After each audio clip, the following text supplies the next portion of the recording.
This video is sponsored by TrueFire. Learn, practice and play with TrueFire. More on that later. Today we are gonna create together a neo-soul chord progression step by step. Let's get started by picking a key. I would suggest to pick a minor key because most people feel more comfortable with major keys and chord numbers rather than minor keys, and I want you guys to have the same level on both major and minor keys. So why don't we pick the key of D minor, for example, where this chord, which is a D minor 7, is the 1 minor, the tonic chord. So let's get familiar with this chord first. When we play this chord, we can use the pinky a lot around here to create some embellishments. I'm talking about the hammer-on and pull-offs that you guys see all the time when somebody's playing R&B or neo-soul guitar. So around this chord shape, I can use my pinky twice, on the 2nd and also on the 1st string, on the 8th fret, to create this, which is a double hammer-on which touches on the 4th or 11th and on the flat 7 of this chord. Okay, but there is something more that we can do around here, because what if I don't want to start with all of my chord already placed down, but maybe I want to add my 2nd finger slightly later with another hammer-on, and this creates this kind of color, which is even more interesting in my opinion, because it starts on the 9th of the chord, like if you want to play D minor 9. But you do so, again, with a hammer-on, this time between the 9th and the flat 3, the minor 3rd. So, okay. So you've got a bunch of options really, where you can use your pinky once or twice and maybe your 2nd finger to create another hammer-on. So now it's time to decide what other chords do we want in this progression in D minor. Well, a classic could be starting from the note G and then going to the note A, heading to the D minor 7. But when we are on the note G and on the note A, we are really on the 4th and 5th degree of the D minor scale. If I play the D minor scale, the 4th note is a G and the 5th note is an A. Okay, I'm talking about obviously the natural minor scale, the D natural minor scale. So on the 4th and 5th degree of a minor key, you find the minor 7 chord on both of them. So you can actually play a G minor 7 and an A minor 7 and then go to your D minor 7. Okay, create your embellishments and your little melodies within the chord. This is obviously really cool, it already works and you can get started this way, but I would say why don't we explore one of those colors which are really unique of R&B and neo-soul, like for example the 11th, so that the G minor 7 and the A minor 7, they actually become a G minor 11 and an A minor 11, like this. Okay, so to me these chords are a little bit more interesting, because we have replaced the 5th of the chord, effectively creating an omit 5, with the 11th, which is nothing but the 4th degree, 1 octave higher. With over 2 million users worldwide, whether you're a beginner, an intermediate or an advanced player, TrueFire has lessons to enhance your playing. On TrueFire, you can find lessons of all styles to get you inspired. Get 30% off courses using the promo code BEARDED30, or like I do, sign up for the All Access Pass to use the entire TrueFire catalog. I love TrueFire. Give it a go, and I think you'll love it too. I want to thank TrueFire for supporting this channel, and now let's get back into our lesson. So now we should also get more into the timing so that we can understand what options we have in terms of patterns around these two chords. So my idea was that possibly the G minor 7 and the A minor 7 belong to the same bar, and the D minor 7 takes the entire next bar, so that we already have an understanding of the beats by, for example, counting something like 1, 2, 3, 4, 1, 2, 3, 4. Okay, this is just to really understand how long we have on each chord if we want to create patterns and embellishments and possibly adding even more chords or start using chord substitutions. So my idea is that instead of simply strumming the whole chord at once like this, I like to do a little arpeggio like this. Now, in doing this, I'm really using what we call the hybrid picking, because I start with my pick on the low E string, I use my pick again, so twice in a row on my D string, and then I use my middle and ring fingers to pluck together the next two strings, the G and the B string. And this sounds like this. It would be pretty boring if we just do exactly the same on the A minor 11 though. So instead of doing, which I mean it's fine, but it's not my favorite, I like to let the G minor 11 ring and then play something slightly different on the A minor 11, possibly something even simpler.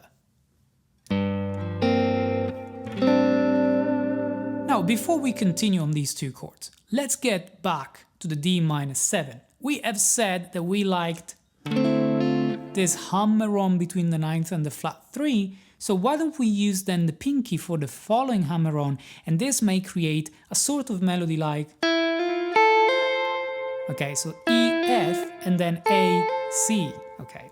So in doing so, I can just strum first and do the first hammer-on, and then pick the first string to do my second hammer-on with the pinky this time. Now, like we said, for the first hammer-on, it really recalls the sound of a D minor 9.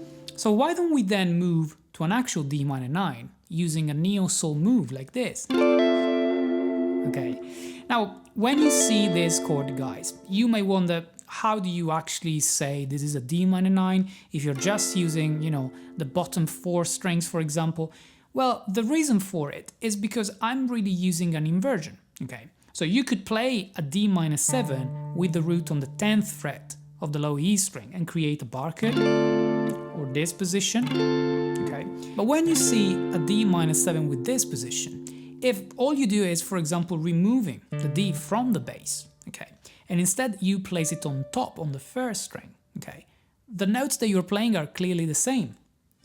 So we can say that this is just an inversion of this. Now the note in the bass is C, so in this case you have the flat 7 in the bass, and this would be a D minor 7 over C or a third inversion, but this doesn't really matter, you're just playing a D minor 7. But now by using another finger to create this hammer-on, you are using the note E, which is once more the 9th. So you're now playing a D minor 9, okay? Now you may say, well, if you play the D minor 9 like this without doing a hammer-on, you're not really playing the note D here, which is absolutely fine. This is called a rootless position, a position that doesn't contain the root, maybe because you have a bass or a piano actually playing the root, or because you simply want to give the color of that chord without really using the root. But in this particular example, because we are doing a hammer-on, you can quickly hear the root note on top as the top note moving to the 9th and creating this, okay? But once you are around here, what is the other thing that everybody knows? It's the minor pentatonic position. We are in the key of D minor, so after all, starting from the D here, we can play the simplest shape of the D minor pentatonic. And if we do so, we can actually create even more melodies or more notes that belong to the chord or to the pentatonic scale by doing something like...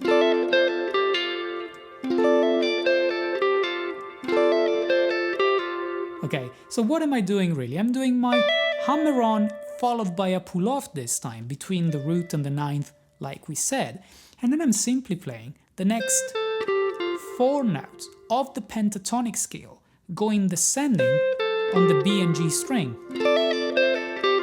All this while I like to hear the bar that keeps ringing, and it gives me the harmonic information that I need to really understand that this melody is on top of a D minor 7 chord. So in the first beat, we have a double hammer-on, okay? Then we can move to the neo-soul move. Okay, let it ring, okay, like... Obviously this move starts on the offbeat number 2, so if I count this, it goes 1 E N A, 2 E N. On the N, I actually play the move, the hammer-on, with this, which is what we call a grace note. Again, I let it ring until the offbeat number 3, And on the offbeat number 3, I do another move, this time with a hammer-on pull-off, which is essentially a triplet. 1 E and A, 2 E A, 3, 1, 2, 3. And on 4, you play just 4 notes, which is another quadruplet, 4 16th notes, doing this melody, 4 E and A. Obviously, guys, you can find a tab of this, all this chord progression with all of these variations on my Patreon page, and it will be linked in the description below. So if we play everything we got so far, we started from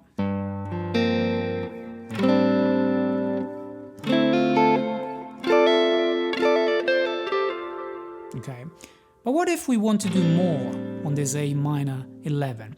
So we can think of turning the 5 minor 7 into a 5 dominant 7, like if you want to do a secondary dominant to the 1 minor, to create a 5-7 to 1 minor. And when we do so, we usually think of an altered dominant 7 chord, like A7 flat 9. And when we play an A7 flat 9, we can play it rootless, and what we are left with is a passing chord, which is a diminished 7th passing chord called C sharp diminished 7th, which starts on the major third of an A7 altered. Okay, I don't want to get too deep into this because I often talk about this as the secondary diminished 7 chord substitution.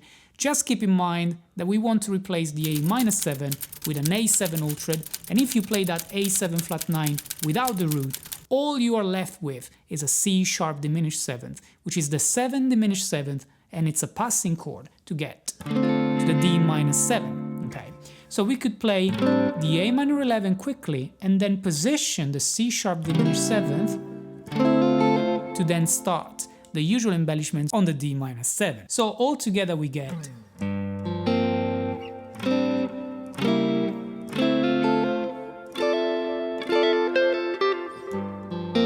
etc. Now on that diminished 7th chord, there is another embellishment that we can do. We can position the chord and do a hammer-on between the first finger on the note D, which is obviously the root of the key, and the note E, okay? So creating this kind of thing by doing, okay? So if we do so, we have to be quick, and it sounds like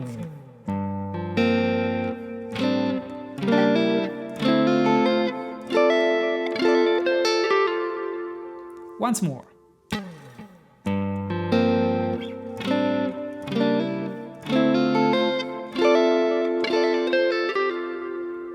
Okay guys, remember that if you need it, there is a full tab of this chord progression that we have created together on my Patreon page, like for any other lesson that you find on this channel.